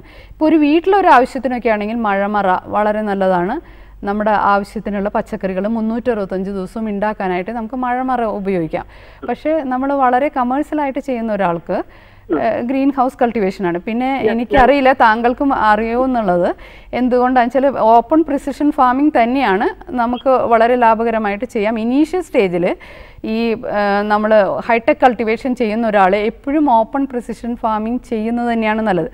അത് എക്കണോമിക്കലായിട്ട് നോക്കിയാലും മറ്റു വിധത്തിൽ നോക്കിയാലും അത് തന്നെയാണ് നല്ലത്. എന്താണെന്ന് വെച്ചാൽ നമുക്കൊരു സബ്സിഡി കിട്ടി, ആ സബ്സിഡി വെച്ചിട്ട് നമുക്ക് ഇറിഗേഷൻ സിസ്റ്റം കംപ്ലീറ്റ് വന്നു കഴിഞ്ഞാൽ അതിൻ്റെ നെക്സ്റ്റ് സ്റ്റെപ്പായിട്ട് നമ്മൾ ഈ ഹൈടെക് കൾട്ടിവേഷൻ ചെയ്യുകയാണെങ്കിൽ ആ കർഷകന് കുറച്ചുകൂടി എക്കണോമിക്കലായിരിക്കും. മാത്രമല്ല അയാൾക്ക് ഇതിലൊരു പരിചയമായിരിക്കും. പക്ഷേ സോറി, ഒരിക്കലും നമുക്ക് ഈ സബ്സിഡി എന്നുള്ള ഒരു മാനദണ്ഡം വെച്ചിട്ട് കർഷകന് സസ്റ്റെയിൻ ചെയ്യാൻ പറ്റില്ല. ഇല്ല, അത് പറ്റില്ല. ഞങ്ങള് 4 ഏക്കർ ചെയ്തത് 5,34,000 രൂപയാണ് ഞങ്ങള് ചെലവ് അയച്ചത്. അതിന് ഞങ്ങൾക്ക് സബ്സിഡി ആയിട്ട് കിട്ടിയത് 61,000 രൂപയാണ് ഞങ്ങൾക്ക് സബ്സിഡി കിട്ടിയത്. പക്ഷെ അപ്പൊ അത് ആ ഒരു സബ്സിഡി എന്നുള്ള ഒരു ആസ്പെക്ട് നമ്മൾ കണക്കിലെടുക്കാനേ പറ്റില്ല ഒരു കർഷകരെ സംബന്ധിച്ച്. ഞങ്ങൾ ഇത് ചെയ്തത് ഞങ്ങളുണ്ടാക്കിയ പ്രൊഡ്യൂസ് ഫീൽഡിൽ നിന്ന് തന്നെ നല്ല ക്ലീൻ ചെയ്ത് സോർട്ട് ചെയ്ത് നല്ല പ്രൊഡക്റ്റ് ആക്കിയിട്ടാണ് ഞങ്ങൾ ഹൈപ്പർ മാർക്കറ്റ്, അതായത് കോഴിക്കോട് പോലെയുള്ള പട്ടണങ്ങളിലെ ഹൈപ്പർ മാർക്കറ്റുകളാണ് ഞങ്ങൾ ഇത് മാർക്കറ്റ് ചെയ്തിരുന്നത്. അതുകൊണ്ട് ഞങ്ങൾക്കൊരു മാർക്കറ്റ് റേറ്റിന്റെ 30% ഞങ്ങൾക്ക് കൂടുതൽ കിട്ടി. അതെപ്പോഴും അങ്ങനെ തന്നെയാണ്. നമ്മൾ പ്രോഡക്റ്റിൻ്റെ ക്വാളിറ്റി നമ്മൾ മെയിൻറ്റെയിൻ ചെയ്യാൻ പറ്റുകയാണെങ്കിൽ നമുക്ക് എപ്പോഴും അത് തന്നെയാണ് നല്ലത്. പിന്നെ എന്തുകൊണ്ടാണ് നമ്മൾ ഹൈടെക് കൾട്ടിവേഷനിൽ പോളി ഹൗസ് കൾട്ടിവേഷൻ കൂടി ഇൻക്ലൂഡ് ചെയ്യണം എന്ന് പറയുന്നത്, നമുക്ക് അറിയാം ഫാസ്റ്റായിട്ടാണ് ലാൻഡ് ഇല്ലാതായിക്കൊണ്ടിരിക്കുന്നത്. ഇപ്പോൾ കേരളത്തിനെ പോലുള്ള ഒരു സ്ഥലത്ത് നിങ്ങളെപ്പോലെ എല്ലാവർക്കും കൂടുതൽ സ്ഥലം ഉണ്ടാവില്ല. അപ്പോൾ വളരെ കുറച്ച് സ്ഥലമുള്ള ആളുകൾക്ക് പോലും വളരെ ഇൻറ്റൻസീവായിട്ട് കൾട്ടിവേറ്റ് ചെയ്തുകൊണ്ട് പ്രൊഡക്ഷൻ കൂട്ടുക എന്നുള്ളതാണ്. ഇപ്പോൾ ഇന്നത്തെ ഒരു സമയത്ത് ഇനീഷ്യൽ സ്റ്റേജിൽ പലർക്കും അറിയുന്നുണ്ടാവില്ല. അതിൻ്റേതായിട്ടുള്ള ചില പ്രശ്നങ്ങളുണ്ട്. പക്ഷേ കുറേ കൂടി നമ്മൾ മുന്നിലോട്ട് പോയി കഴിഞ്ഞ് കഴിഞ്ഞാൽ എന്താണെന്ന് വെച്ചാൽ ഭൂമിയുടെ ലഭ്യത കുറവാണ്. നമ്മുടെ അവിടെ വെള്ളത്തിൻ്റെ കാലാവസ്ഥയാണെങ്കിൽ പ്രെഡിക്റ്റ് ചെയ്യാനേ പറ്റാത്തൊരവസ്ഥയാണ്. എപ്പോഴാണ് മഴ, വെയിൽ, അതൊന്നും നമുക്കിപ്പോൾ പറയാൻ പറ്റാത്തൊരവസ്ഥയാണ്. അപ്പോൾ അങ്ങനെ വരുമ്പോൾ നമ്മൾ പുറമേ കൃഷി ചെയ്യുമ്പോൾ എന്താണെന്ന് വെച്ചാൽ പെട്ടെന്ന് ഭയങ്കര ഒരു മഴ വന്നാൽ എല്ലാം നശിച്ചു പോവാം. പക്ഷേ ഇങ്ങനെ ചെയ്യുമ്പോൾ നമുക്ക് അങ്ങനത്തെ ഒരു ഇഷ്യൂ വരുന്നില്ല. കുറച്ച് കാലം കഴിഞ്ഞ് ഇപ്പോൾ എന്താണെന്ന് വെച്ചാൽ ഹൈടെക് കൾട്ടിവേഷനിൽ പോളി ഹൗസ് കൾട്ടിവേഷൻ എന്നൊക്കെ പറഞ്ഞു കഴിഞ്ഞാൽ ഒരു 200 വർഷം മുന്നുള്ള ഒരു ടെക്നോളജിയാണ്, പുതിയതല്ല. അതേസമയം ഇപ്പോൾ എയ്റോപോണിക്സ് ഒക്കെയാണ് മറ്റുള്ള രാജ്യങ്ങൾ ചെയ്തുകൊണ്ടിരിക്കുന്നത്. അപ്പം നമ്മൾ ഒരു പുതിയൊരു സ്റ്റെപ്പിലേക്ക് നമ്മൾ പതുക്കെ വന്നുകൊണ്ട് നമ്മൾ ഒന്ന് ആ ലെവലിലേക്ക് എത്തണം. ഒരു 30 വർഷം കഴിഞ്ഞ് കഴിഞ്ഞാൽ എയ്റോപോണിക്സ് മണ്ണിലെ കൃഷി ഉണ്ടാവില്ല എന്നാണ് പ്രെഡിക്റ്റ് ചെയ്തിരിക്കുന്നത്. ഫ്ലാറ്റ് കൃഷികളാണ് ഉണ്ടാവുള്ളൂ. അപ്പോൾ അങ്ങനെ വരുമ്പോൾ ഇനീഷ്യൽ സ്റ്റേജിൽ പോലും നമ്മൾ കുറച്ച് സ്റ്റെപ്പുകൾ എടുക്കാതിരുന്നാൽ പറ്റില്ലല്ലോ. പതുക്കെ നമ്മൾ ആ ലെവലിലേക്ക് വരണം. ഇവിടെ കർഷകർ ചെയ്തിട്ട് പോളി ഹൗസിൽ ടെക്നോളജി ബാക്കപ്പ് കിട്ടാത്തതുകൊണ്ട് കൂട്ടിക്കിടക്കുന്ന പോളി ഹൗസുകളുണ്ട് ഇവിടെ. നമുക്കൊരു അഗ്രോണമിസ്റ്റ്, ഒരു വിശ്വസിക്കാവുന്ന ഒരു അഗ്രോണമിസ്റ്റ് ഇവിടെ ഇല്ല. അതുപോലെ വാട്ടർ സോളിൽ ഫെർട്ടിലൈസറും അതിന്റെ കെമിക്കൽ പെസ്റ്റിസൈഡൊന്നും സമയത്തിന് കർഷകന്റെ കയ്യിൽ കിട്ടാൻ ചാൻസ് വളരെ. അതിന് നമുക്ക് ചെയ്യാവുന്ന ഏറ്റവും നല്ലൊരു കാര്യം എന്ന് പറഞ്ഞാൽ ക്ലസ്റ്റർ ഉണ്ടാക്കുക എന്നുള്ളതാണ്. കുറച്ച് ഫാമേഴ്സ് ഒരുമിച്ച് നിന്നുകൊണ്ട് നമ്മളൊരു ക്ലസ്റ്റർ ഉണ്ടാക്കിയിട്ട് ഒരു എഗ്രോ ക്ലിനിക് മാതിരി ഉണ്ടാക്കി കഴിഞ്ഞ് കഴിഞ്ഞാൽ നമുക്ക് എല്ലാ ഇൻപുട്സും അവിടെ അവൈലബിൾ ആക്കാൻ പറ്റും. അതുമാതിരി തന്നെ നിങ്ങൾ ഉണ്ടാക്കുന്ന പ്രോഡക്ട്സിന് വളരെ നല്ല വില കിട്ടുന്ന രീതിയിൽ മാർക്കറ്റിൽ നമുക്ക് വാങ്ങാൻ വരുന്ന ആളെ നമ്മുടെ ഫീൽഡിലോട്ട് വരുത്തുന്ന രീതിയിലുള്ള കോൺട്രാക്ട്സുകൾ ഉണ്ടാക്കാം. അപ്പോൾ എങ്ങനെയാണെന്ന് വെച്ചാൽ നമ്മൾ കർഷകന് ഡിസൈഡ് ചെയ്യാൻ പറ്റും, മാത്രമല്ല ഇടനിലക്കാരെ നമുക്ക് അവോയ്ഡ് ചെയ്യാൻ പറ്റും. മാത്രമല്ല ഒരു എഗ്രോണമിസ്റ്റിന് അല്ലെങ്കിൽ ഒരു എക്സ്പേർട്ടിന് അവിടെ വന്നു കഴിഞ്ഞാൽ ഇത്രയും പേർക്ക് നമുക്കൊരു സർവീസ് കൊടുക്കാനും കുറേ കൂടി നല്ല രീതിയിലേക്ക് പോകാൻ പറ്റും. പക്ഷേ ഇതെല്ലാം സ്റ്റെപ്പ് ബൈ സ്റ്റെപ്പായിട്ടേ വരുള്ളൂ. ഇനീഷ്യൽ സ്റ്റേജിൽ ഏതൊരു ടെക്നോളജി നിങ്ങൾക്കറിയാം, മെക്കനൈസേഷൻ വന്നപ്പോൾ, കമ്പ്യൂട്ടർ ഇൻട്രൊഡ്യൂസ് ചെയ്തപ്പോൾ ഇതെല്ലാം ഈ ഒരു ഇഷ്യൂസ് വന്നത് തന്നെയാണ്. പക്ഷേ ഇപ്പോൾ നമുക്ക് കമ്പ്യൂട്ടർ ഇല്ലാത്തൊരവസ്ഥ ആലോചിക്കാൻ പറ്റുമോ? അല്ലെങ്കിൽ റൈസിൽ മെക്കനൈസേഷൻ ഇല്ലാത്തൊരവസ്ഥ ആലോചിക്കാൻ പറ്റുമോ? നമുക്ക് തീർച്ചയായും ഇതൊരു വളരെ ജെനുവിനായിട്ടുള്ള സംശയമാണ് പ്രശാന്തിൻ്റെ മനസ്സിലാവുന്നുണ്ട്. പ്രിസിഷൻ തന്നെയാണ് വളരെ ലോ കോസ്റ്റ് ആയിട്ട് നമുക്ക് ചെയ്യാൻ പറ്റുന്നത് തന്നെയാണ് മാഡം പറഞ്ഞത്. എന്നാൽ ഇത് നമുക്ക് പ്രൊട്ടക്റ്റഡ് കൾട്ടിവേഷൻ അല്ലെങ്കിൽ ഹൈടെക് കൃഷിയിലേക്ക് ഒരു കാൽവെപ്പ് എന്നുള്ള രീതിയിൽ അതാണ് പറയുന്നത്. അങ്ങനെ നമ്മൾ പതുക്കെ വീണുകൊണ്ട് തന്നെ നമുക്ക് എനിക്ക് ഓടാൻ പറ്റുള്ളൂ. അപ്പൊ പതുക്കെ വരണം നമുക്ക്. തീർച്ചയായും ഒരു ഇതും കൂടി പറഞ്ഞോട്ടെ. ഞങ്ങൾക്ക് ഇവിടെ ക്ലസ്റ്റർ ഉണ്ട്. ഞങ്ങളിപ്പോ ഇവിടെ produce company, farmers produce company ഒരെണ്ണം രൂപീകരിക്കാനുള്ള നീക്കങ്ങളിലാണ് നടക്കുന്നത്. അതെ, സർക്കാർ തലത്തിൽ ഒരുപാട് കാര്യങ്ങൾ നടക്കുന്നുണ്ട്. ക്ലസ്റ്ററായിട്ടും പ്രൊഡ്യൂസേഴ്സ് കമ്പനി രൂപീകരിക്കാനും ഒക്കെ ആയിട്ട്. തീർച്ചയായും പ്രശാന്ത് ഇതിന് ശേഷം അതിഥിയുടെ വിലാസവും ഫോൺ നമ്പറും എല്ലാം വളരെ വിശദമായിട്ട് കൊടുക്കുന്നുണ്ട്. നമുക്കത് അതിന് ശേഷം ചർച്ച ചെയ്താലും വിളിച്ചതിൽ നന്ദി. വിലപ്പെട്ട നിർദ്ദേശങ്ങളാണ് പ്രശാന്തിന്റെ ഭാഗത്ത് നിന്ന് കിട്ടിയത്. പിന്നെ നമുക്ക് സമയവും ഓക്കെ, താങ്ക് യു പ്രശാന്ത്. നമുക്ക് പിന്നെ മാഡം നമുക്ക് ഇത് ഒരു രണ്ട് സെപ്പറേറ്റ് എൻറ്റിറ്റി ആയിട്ട് തന്നെ നിൽക്കുകയാണ്. പക്ഷെ നമുക്ക് ഈ കേരളത്തിന്റെ ഒരു അവസ്ഥയിൽ ഇനി അങ്ങോട്ട് ലാൻഡ് വികസിപ്പിക്കുക അല്ലെങ്കിൽ വിസ്തൃതി വ്യാപനം എന്ന് പറയുന്നത് നമുക്ക് സാധിക്കാത്ത കാര്യമാണ്. എന്നാൽ ഉൽപാദനക്ഷമത നമുക്ക് കൈവരിക്കുകയും വേണം. തീർച്ചയായും അങ്ങനെയുള്ള കാര്യങ്ങളിൽ ഈ സാങ്കേതിക വിദ്യയെ കൂട്ടുപിടിച്ചുകൊണ്ട് കുറഞ്ഞ സ്ഥലത്തിൽ നിന്ന് കൂടുതലായിട്ട്, അതാണ് നമ്മൾ ഉദ്ദേശിക്കുന്നത്. അത് മാത്രമല്ല നമുക്കറിയാം, ഒരു ഗ്രീൻ ഹൗസിൽ എന്ന് പറഞ്ഞു കഴിഞ്ഞാൽ ഒരു 2 ഏക്കറിൽ ചെയ്യാവുന്ന അത്രയും വിളകൾ ഒരു 1000 സ്ക്വയർ മീറ്ററിൽ ചെയ്യാൻ പറ്റും. എന്താണെന്ന് വെച്ചാൽ നമ്മൾ ഗ്രീൻ ഹൗസിൽ വെർട്ടിക്കലായിട്ടാണ് ചെടികൾ നടുന്നത്. അപ്പോൾ എന്താണെന്ന് വെച്ചാൽ ഗ്രീൻ ഹൗസ് കവർ ചെയ്യാനായിട്ട് ഉപയോഗിക്കുന്നതിൽ ഗ്രീൻ ഹൗസിലെ പോളി ഹൗസ്, ഗ്രീൻ ഹൗസും പോളി ഹൗസും ഒന്ന് തന്നെ. ഗ്രീൻ ഹൗസിൽ ഗ്രീൻ നെറ്റ് എടുത്തില്ലേ? അല്ലല്ല, അത് ഗ്രീൻ ഹൗസ് അല്ല, അത് ഷെയ്ഡ് ഹൗസ് ആണ്. Shade house. പോളി ഹൗസും ഗ്രീൻ ഹൗസ് എന്ന് പറഞ്ഞാൽ, ഗ്രീൻ ഹൗസ് എന്ന് പറഞ്ഞു കഴിഞ്ഞാൽ ഗ്ലാസ് ഹൗസ് ആവാം, പോളി ഹൗസ് ആവാം, ഷീറ്റ് കിട്ടത്തില്ലേ, വൈറ്റ് ഷീറ്റ് പോളി ഹൗസിൽ. അതാണ് UV സ്റ്റെബിലൈസ്ഡ് പോളിയെത്തിലീൻ ഷീറ്റ്. അതിനെന്തൊക്കെയാണ് പ്രത്യേകതകൾ? അത് എങ്ങനെയാണെന്ന് വെച്ചാൽ ഇപ്പോൾ നമ്മൾ ഉപയോഗിക്കുന്നത് മൾട്ടി ലെയർഡ് ഷീറ്റാണ്. അപ്പോൾ ഈ മൾട്ടി ലെയർഡ് ഷീറ്റ് എന്ന് പറഞ്ഞാൽ ഓരോ ലെയറും ഓരോ പ്രോപ്പർട്ടീസാണ് ഉള്ളത്. അപ്പോൾ അതിലൊരു പ്രോപ്പർട്ടിയാണ് ഡിഫ്യൂസ്ഡ് ഫിലിം എന്ന് പറയുന്നത്. അപ്പോൾ ഡിഫ്യൂസ്ഡ് ഫിലിം എന്ന് പറഞ്ഞു കഴിഞ്ഞാൽ സൂര്യരശ്മി ഡയറക്റ്റ് ആയിട്ടല്ല വരുന്നത്. ഇപ്പോൾ നമുക്കറിയാം, നമ്മൾ സൂര്യന് താഴെ നടക്കുകയാണെങ്കിൽ നമുക്ക് നിഴലുണ്ടാവും. അപ്പോൾ അതുകൊണ്ട് തന്നെ നമ്മൾ പുറത്ത് കൃഷി ചെയ്യുമ്പോൾ പന്തൽ ഇങ്ങനെയാണ് ഇടുന്നത്. അതേസമയം നമ്മൾ ഗ്രീൻ ഹൗസിൽ നമുക്ക് വെർട്ടിക്കലായിട്ട് ചെടി നടാൻ പറ്റും. അത് എന്തുകൊണ്ടാണെന്ന് വെച്ചാൽ സൂര്യപ്രകാശം ഇതിൻ്റെ ഉള്ളിലോട്ട് വരുമ്പോൾ സ്കാറ്റേഡ് ആവും, കംപ്ലീറ്റ് ആയിട്ട് ചിന്നിച്ചെതറിയിട്ടാണ് വരുന്നത്. അപ്പോൾ മുകളിലുള്ള ഇലകളുടെ നിഴൽ താഴെയുള്ള ഇലകളിലേക്ക് വീഴുന്നില്ല.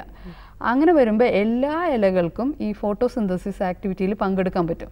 അപ്പോൾ അതുകൊണ്ട് നമുക്ക് കൂടുതൽ ചെടികളെ ഇതിൽ അക്കോമഡേറ്റ് ചെയ്യാൻ പറ്റും. അതുകൊണ്ടും പ്രൊഡക്ഷൻ കൂടും. അതുകൊണ്ടാണ് 3 മുതൽ 10 ഇരട്ടി വരെ വിളവ് കിട്ടും എന്ന് പറയുന്നത്. പുറത്തേക്കാൾ പ്രിസിഷൻ ഫാമിങ്ങിലാണെങ്കിൽ ഈ കൃത്യത കൃഷി മാത്രം നമ്മൾ ചെയ്യുവാണെങ്കിൽ വെർട്ടിക്കലായിട്ട് ചെയ്യാൻ പറ്റില്ല. ഒരു കൃഷി രീതിയിലാണെങ്കിൽ എത്ര വിളവ് നമുക്കൊരു 2-3 ഇരട്ടി വരെ വിളവ് കിട്ടും. പക്ഷെ അതിന്റെ ഒരു 1/5 കോസ്റ്റ് ആവുന്നില്ല. കോസ്റ്റ് നമുക്ക് കുറവാണ്. പക്ഷെ എല്ലാ കാലത്തും നമുക്ക് അത്രയും ഒരു ലാൻഡ് കിട്ടില്ല എന്നുള്ളത് കൊണ്ടും, പിന്നെ ടൗൺ ഏരിയയിലൊക്കെ ആണെങ്കിൽ ഇങ്ങനെ ഇപ്പോൾ നമുക്കറിയാം, യുവാക്കൾ ഇപ്പോൾ ഈ കൃഷി രീതിയിൽ പൊതുവെ കേരളത്തിൽ നമുക്കറിയാം ഏറ്റവും ബുദ്ധിമുട്ട് ലേബറാണ്. അപ്പോൾ അതുമാതിരി തന്നെ യുവാക്കളൊന്നും കൃഷിയിലേക്ക് താല്പര്യമില്ല. അപ്പോൾ ഈ ലേബർ കുറവായതുകൊണ്ട് ശരിക്കും ഗ്രീൻ ഹൗസിൽ നമ്മൾ ലേബറിനെ വളരെ കുറച്ച് മതി. എന്താണെന്ന് വെച്ചാൽ നമ്മൾ ആകെ കൂടി ലേബറിനെ ഉപയോഗിക്കുന്നത് സ്പ്രേ ചെയ്യാൻ, അതായത് എന്തെങ്കിലും പ്ലാന്റ് പ്രൊട്ടക്ഷന് വേണ്ടിയിട്ട് നമുക്ക് സ്പ്രേ ചെയ്യണം. അതുമാതിരി തന്നെ ചെടികളുടെ വിളവെടുക്കാൻ വേണ്ടിയിട്ട്, ഹാർവെസ്റ്റ് ചെയ്യാൻ വേണ്ടിയിട്ടുമാണ് നമ്മൾ സാധാരണ ലേബറിനെ ഉപയോഗിക്കുന്നത്. മാത്രമല്ല ഒരു എഡ്യൂക്കേറ്റഡ് ആയിട്ടുള്ള ഒരു ആൾക്ക് കുറച്ച് നല്ല രീതിയിൽ വളരെ ലെബോറിയസ് അല്ല ആ വർക്ക്, അതിൻ്റെ ഉള്ളിലുള്ള വർക്ക്. അപ്പോൾ അതുകൊണ്ട് പൊതുവെ നമുക്ക് കൃഷിയിലേക്ക് യുവാക്കളെ, പ്രത്യേകിച്ചും വിദ്യാസമ്പന്നരായ യുവാക്കളെ ആകർഷിക്കാൻ പറ്റും. പിന്നെ വേറൊരു കൺസെപ്റ്റ് എന്ന് പറഞ്ഞു കഴിഞ്ഞാൽ ഒരു വീട്ടിലൊരു ഹരിതഗൃഹം എന്നുള്ളതാണ്. അതെന്താണെന്ന് വെച്ചാൽ നമുക്കറിയാം കേരളത്തിലെ ഒരു ആരോഗ്യ പരിപാലനത്തിന് വേണ്ടിയിട്ടുള്ള ഒരു സംവിധാനം എന്ന് പറഞ്ഞു കഴിഞ്ഞാൽ ഏകദേശം ഒരു ഫോറിൻ കൺട്രിയിലൊക്കെ നല്ല വികസിത രാജ്യങ്ങളിലെ പോലെ ഉണ്ടെങ്കിൽ പോലും നമ്മുടെ അവിടെ ക്യാൻസർ മുതലായ രോഗങ്ങൾ ഭയങ്കര കൂടുതലാണ്. അതെന്തുകൊണ്ടാണെന്ന് വെച്ചാൽ നമ്മൾ മറ്റുള്ള സ്റ്റേറ്റിൽ അവർ 3 വിധത്തിലാണ് കൃഷി ചെയ്യുന്നത്. അവർക്ക് വേണ്ടി, അവരുടെ സ്റ്റേറ്റിന് വേണ്ടി, കേരളത്തിന് വേണ്ടി. അത് നമ്മളോട് പറയാറുള്ളത് തന്നെയാണ്. അപ്പോൾ അങ്ങനെ വരുമ്പോൾ എന്ന് പറഞ്ഞാൽ ഭയങ്കരമായ വിഷമുള്ള സാധനമാണ്. ഇപ്പം നമ്മുടെ അവിടെ പല പെസ്റ്റിസൈഡ്സും നിരോധിച്ചിട്ടുണ്ട്. പക്ഷേ നമ്മുടെ തീന്മേശയിൽ വരുന്നതൊന്നും നമ്മൾ നിരോധിച്ചതല്ല, സാധനങ്ങളൊക്കെ ഉപയോഗിച്ചുകൊണ്ടുള്ള പച്ചക്കറികളാണ്. അതെ. അപ്പോൾ ഒരു വീട്ടിൽ ആവശ്യത്തിനുള്ള പച്ചക്കറി ഉണ്ടാക്കാനായിട്ട് മാക്സിമം പോയാൽ 1,00,000 രൂപ അല്ലെങ്കിൽ 80,000 രൂപ മതി ഒരു ഗ്രീൻ ഹൗസ് പണിയാൻ. അപ്പോൾ നമ്മുടെ ടെറസിൻ്റെ മുകളിൽ മഴക്കാലത്ത് വെള്ളം വീടിൻ്റെ ഉള്ളിൽ അല്ലെങ്കിൽ വീടിൻ്റെ പ്രശ്നങ്ങൾ കാരണം നമ്മൾ മിക്കവാറും എല്ലാവരും ഡ്രസ്സ് ഇടുന്നുണ്ട് വീട് ടെറസിൻ്റെ മുകളിൽ. അപ്പോൾ ഈ ഡ്രസ് വർക്ക് ചെയ്ത ഒരു ചെറിയൊരു പോർഷൻ നമ്മൾ ഇത് ഗ്രീൻ ഹൗസ് പണിയാനായിട്ട് ഉപയോഗിക്കുകയാണെങ്കിൽ 365 ദിവസം അവരുടെ ആവശ്യത്തിനുള്ള പച്ചക്കറി അവർക്ക് ഉണ്ടാക്കാൻ പറ്റും. അപ്പോൾ ആ പച്ചക്കറി ഉണ്ടായി നിൽക്കുന്നതിൻ്റെ സന്തോഷം, ഏത് സമയത്ത് ഏത് പച്ചക്കറി വേണമെങ്കിൽ പോയി എടുക്കാം എന്നുള്ള ആ ഒരു ആരോഗ്യം. അപ്പോൾ എല്ലാ വിധത്തിലും നമ്മൾ മെൻ്റലി ആൻഡ് ആരോഗ്യവും നോക്കിക്കഴിഞ്ഞാൽ നമുക്ക്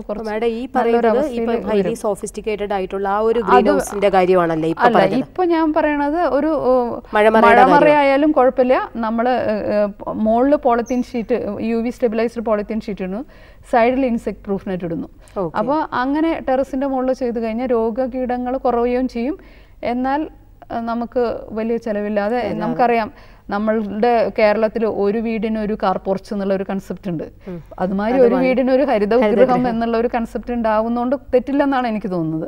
ഓക്കെ മാഡം, നമ്മുടെ സമയം ഏകദേശം ഇവിടെ കഴിഞ്ഞിരിക്കുകയാണ്. ഒരുപാട് ചോദ്യങ്ങൾ ബാക്കി വെച്ച് തന്നെയാണ് നമുക്കിവിടെ ഈ ഒരു പ്രോഗ്രാം അതിൻ്റെ ചെയ്യേണ്ടി വരുന്നത്. അതിനകത്ത് ഖേദമുണ്ട്.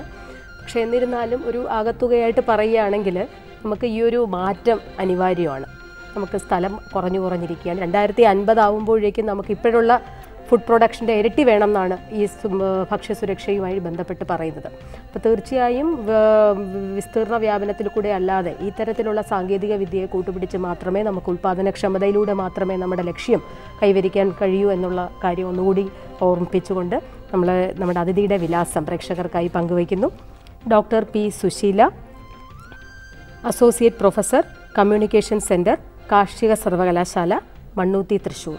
ബന്ധപ്പെടേണ്ട ഫോൺ നമ്പർ 9961533547. ഫോൺ നമ്പർ ആവർത്തിക്കുന്നു, 9961533547. വിളിച്ച എല്ലാ പ്രേക്ഷകർക്കും ഒന്നുകൂടി നന്ദി അറിയിച്ചുകൊള്ളുന്നു. നമസ്കാരം.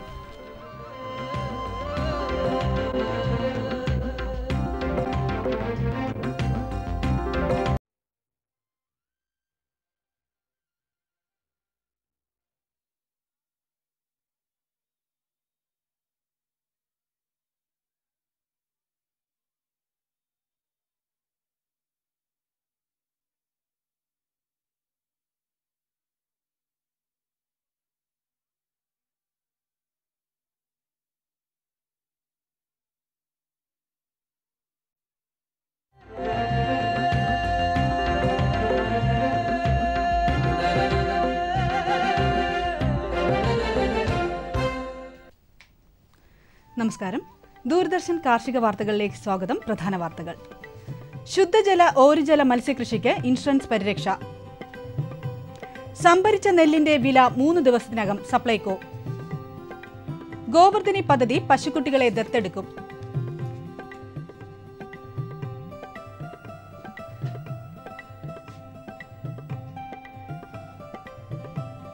വിശദമായ വാർത്തകളിലേക്ക്. വിവിധ ശുദ്ധജല ഓരുജല മത്സ്യകൃഷിക്ക് ഇൻഷുറൻസ് സഹായം. ശുദ്ധജല മത്സ്യകൃഷിക്കായി ഹെക്ടറിന് 1,00,000 രൂപയാണ് ഇൻഷുറൻസ്. മത്സ്യകൃഷിയിൽ ആകസ്മികമായി ഉണ്ടാകാൻ സാധ്യതയുള്ള നഷ്ടത്തിന് പരിഹാരമായാണ് ഇൻഷുറൻസ് ധനസഹായം.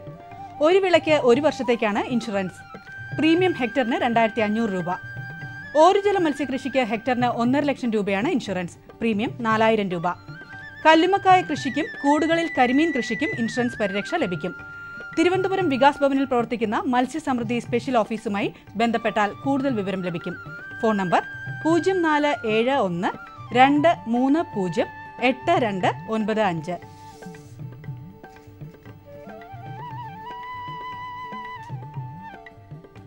നഗരമാലിന്യം ഗുരുതരമായി പ്രതിസന്ധി ഉളവാക്കുമ്പോൾ Thiruvananthapuram Pattoor housing board apartment കോംപ്ലക്സിൽ ജൈവ മാലിന്യ സംസ്കരണം വിജയം വരിച്ച അനുഭവം. 1.5 വർഷമായി ഇവിടെ മാലിന്യ സംസ്കരണ പ്ലാന്റ് പ്രവർത്തിക്കുന്നു. മാലിന്യം ഉപയോഗിച്ച് സംസ്കരിച്ചു കിട്ടുന്ന ഉൽപ്പന്നമായ ജൈവവളം ഇവിടെ തന്നെയുള്ള ജൈവ ഫാമിലും മറ്റുള്ള കർഷകരും ഉപയോഗിച്ചു വരുന്നു.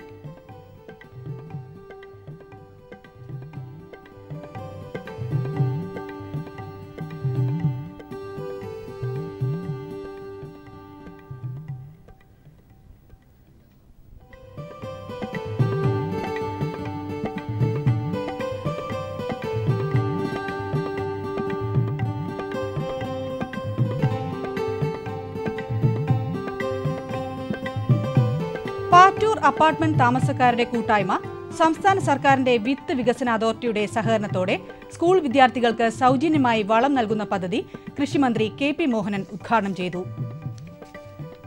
മാലിന്യത്തെ വളമാക്കി കിറ്റുകളിൽ നിറച്ച് സ്കൂൾ മുറ്റത്തെ കൃഷിക്ക് നൽകുന്നതാണ് പദ്ധതി. 2500ഓളം വിദ്യാലയങ്ങളിൽ ബയോ കമ്പോസ്റ്റ് സൗജന്യമായി നൽകുമെന്ന് കൃഷിവകുപ്പ് മന്ത്രി ചടങ്ങിൽ പറഞ്ഞു.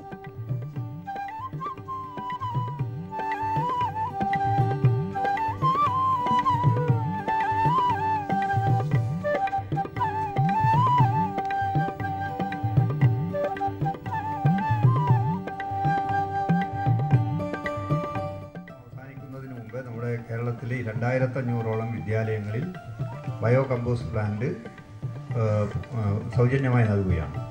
അതിലൂടെ ഉദ്ദേശിക്കുന്നത് ആ വിദ്യാലയത്തിലെ മുഴുവൻ മാലിന്യങ്ങളും അവിടെ സംസ്കരിക്കപ്പെടുന്നു. LP വിദ്യാലയത്തിൽ ചെറുതും അതിൻ്റെ ആവറേജ് ഉള്ളത് UP വിദ്യാലയങ്ങളിലും ഹൈസ്കൂൾ ഹയർ സെക്കൻഡറിയിൽ വലിയ പ്ലാന്റുമാണ് കൊടുക്കുന്നത്. അപ്പോൾ അത് സൗജന്യമായിട്ട് നൽകുകയാണ്. അതിലൂടെ ഉദ്ദേശിക്കുന്നത് ആ വിദ്യാലയത്തിലെ മാലിന്യം സംസ്കരിക്കപ്പെടുകയും അതിലൂടെ അവിടെ പച്ചക്കറി ഉൽപ്പാദനത്തിന് വേണ്ടിയുള്ള ഒരു പ്രോത്സാഹനം എന്ന നിലയിൽ അതിൽ നിന്നുള്ള കമ്പോസ്റ്റ് അത് പച്ചക്കറിക്ക് ഉപയോഗിക്കാനും അതോടൊപ്പം ആ പച്ചക്കറി ഉപയോഗിച്ചുകൊണ്ട് അവിടുത്തെ ഈ കുട്ടികൾക്കൊക്കെ തന്നെ ഉച്ചക്കഞ്ഞി ഉണ്ടാകുമ്പോൾ ഉച്ചക്കഞ്ഞിക്ക് ഉപയോഗിക്കാനും അതിൽ നിന്ന് 1 മണിക്കൂറോ 2 മണിക്കൂറോ ലഭിക്കുന്ന ഗ്യാസ് ഉപയോഗിച്ചുകൊണ്ട് അവിടെ പാചകം ചെയ്യാനും സാധിക്കും. ഈ സീസണിൽ നെല്ല് സംഭരിച്ച വകയിൽ കർഷകർക്ക് നൽകാനുള്ള തുക 3 ദിവസത്തിനുള്ളിൽ ലഭ്യമാക്കുമെന്ന് സപ്ലൈകോ അറിയിച്ചു. പാലക്കാട്, കോട്ടയം, ആലപ്പുഴ ജില്ലകളിൽ കാനറ ബാങ്ക് മുഖേനയും തൃശൂർ ജില്ലയിൽ ബാങ്ക് ഓഫ് ഇന്ത്യ വഴിയുമാണ് കർഷകർക്ക് നെല്ലിന്റെ വില ലഭിക്കുക. ബന്ധപ്പെട്ട ബാങ്കുകളിൽ കർഷകർ ഇതിനായി അക്കൗണ്ട് തുറക്കേണ്ടതാണ്. താറാവ് വളർത്തൽ പ്രോത്സാഹിപ്പിക്കുന്നതിനുള്ള പദ്ധതിയുടെ ഭാഗമായി ഈ വർഷം സംസ്ഥാനത്ത് 400 താറാവുകളുടെ 99 യൂണിറ്റുകൾ നടപ്പിലാക്കും. താറാവ് വളർത്തുന്നതിനുള്ള ഈ ആനുകൂല്യം കൊല്ലം, പത്തനംതിട്ട, ആലപ്പുഴ, എറണാകുളം, തൃശൂർ, പാലക്കാട് എന്നീ ജില്ലകളിലെ കർഷകർക്കാണ് നൽകുന്നത്. 400 താറാവുകൾ അടങ്ങുന്ന ഒരു യൂണിറ്റിന് 5000 രൂപ സബ്സിഡി ലഭിക്കും.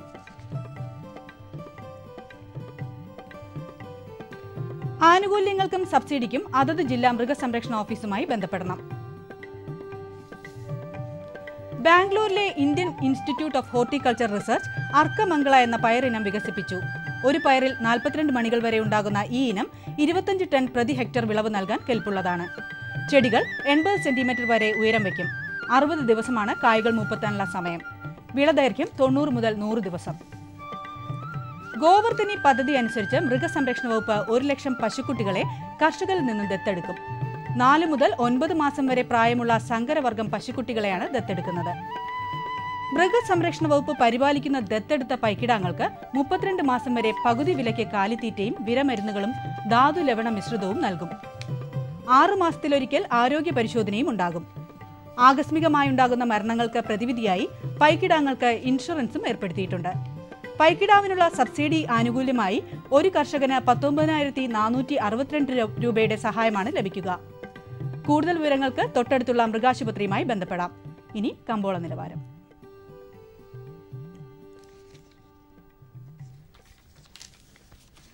റബ്ബർ RSS 4 ക്വിന്റലിന് 15,800 രൂപ.